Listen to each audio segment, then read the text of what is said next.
I exercise so I can eat more junk. Weight loss is 80% diet and 20% exercise. I'm going to cut all the carbs from my diet. These are all things that we've heard people say when they're trying to get healthy or lose weight. But are these true or even healthy statements to make? If you think about the amount of calories that you take by eating a junky meal and how many calories you burn during a typical 1-hour workout, you most likely are still eating more than you're able to burn. If you eat a 1,000-calorie meal, you might have to run up to 10 miles just to burn that off. Food is fuel. This is something else you've probably heard, but this one is a true statement. What you put in your body is used to fuel you, to give you energy and keep you alert and active throughout the day. Think about when you eat a pizza and ice cream, and then think about when you eat a meal full of vegetables and fruits. Which makes you more energized? I would have to say the fruits and vegetables. When you fuel your body with good, healthy foods, this gives you good, healthy energy and keeps you going strong all day long. My name is Ashley Rogers, and though I'm not a nutritionist or dietitian, I have thoroughly researched the topics of disease and exercise, diet and exercise. Today, I will discuss 3 main points that will help educate you as to why diet is just as important as exercise to your health. Number 1, you cannot out-exercise an unhealthy diet. Number 2, a healthy diet can help fight disease, especially those that are associated with being overweight. And number 3, a combination of a healthy diet and consistent exercise is most ideal, but you cannot reach optimal health without the healthy diet. The first point I would like to discuss is that you cannot out-exercise an unhealthy diet. There are numerous reasons why you can't. A Daily Burn article quotes Sarah Haas, registered dietitian and spokesperson for the Academy of Nutrition and Dietetics. Consume excess calories and you have to counterbalance them. It's hard enough to get exercise in to undo the amount of calories that you'll get from a cheeseburger, fries, and milkshake. An example of this is that a marathon runner runs 26 miles. When they run 26 miles, they're actually only burning off 2,600 calories. A combo from McDonald's with a Big Mac and a milkshake is up to at least 1,500 calories. That comes to running about 15 miles just to burn off that one meal. Unhealthy food choices can make you feel sluggish and fatigued. This, in turn, can keep you from having the energy to exercise. Daily Burn quotes Jennifer McDaniel, another registered dietitian, and says, diet and exercise are a feedback loop. When you eat well, you're motivated to move, and when you move, you're more motivated to eat well. When you consume excess calories and you cannot burn them, they are most likely going to head to your target areas, which makes it much harder to tone these areas.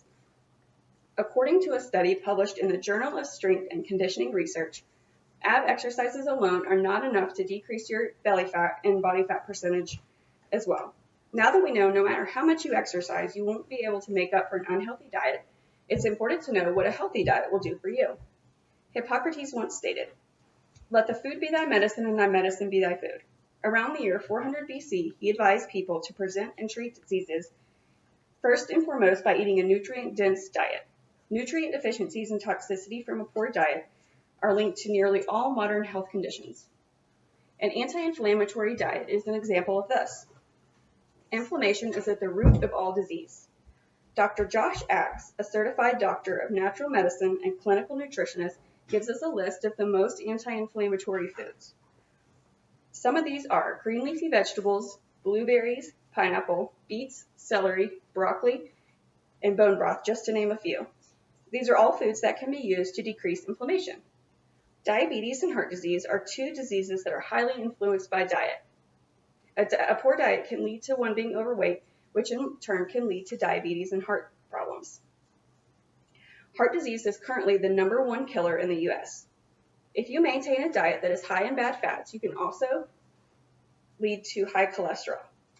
As you can see, food is directly related to your overall health and well-being.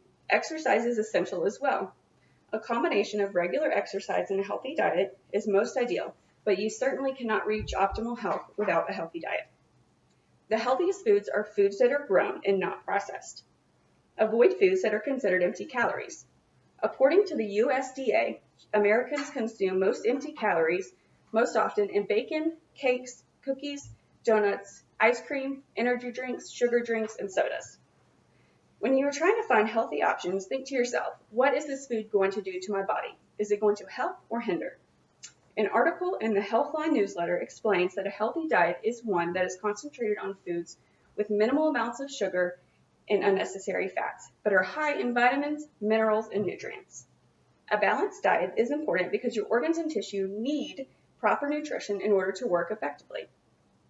The Center for Science reports that 4 of the top 10 leading causes of death in the United States are directly influenced by your diet. These are heart disease, cancer, stroke, and diabetes. Eating a healthy diet is an easy way to keep your body healthy and to avoid higher chances of getting diseases. Eating healthy is extremely important to your health. I hope I have showed you how important it truly is. Many times you will hear people say, I'm healthy, I exercise, I'm active, which is important. But just know that a healthy diet is so important, and without that, you cannot reach your optimal health. What you put in your body is going to be used one way or the other, whether it is stored as fat and makes you feel sluggish and tired, or whether it gives you energy and is used to help you keep you disease-free and well from disease. Think about this. Why not choose foods that do the latter? Today I have discussed 3 important points. Number 1, you cannot out-exercise an unhealthy diet. Number 2, a healthy diet can help fight disease.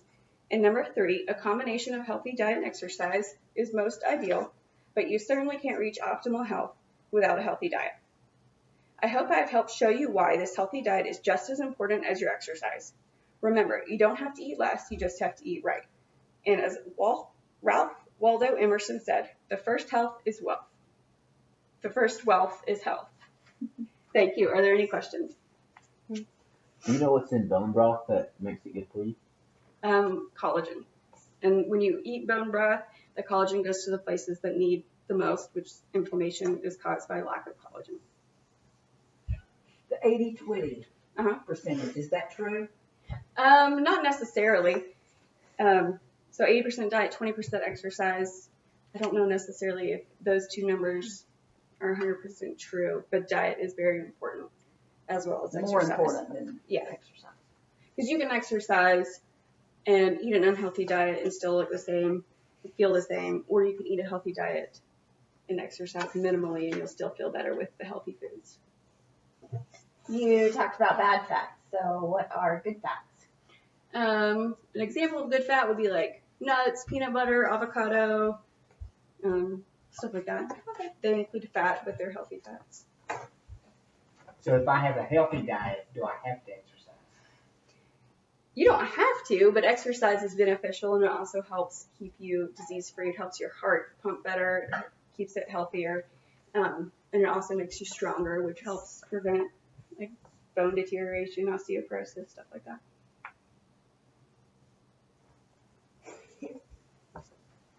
Thank you. Any more questions? So, No. when you said that heart disease is the most popular, like, most popular death, is just in the US? As far as I know, I don't know the answer to that, but I will research it and get back to you.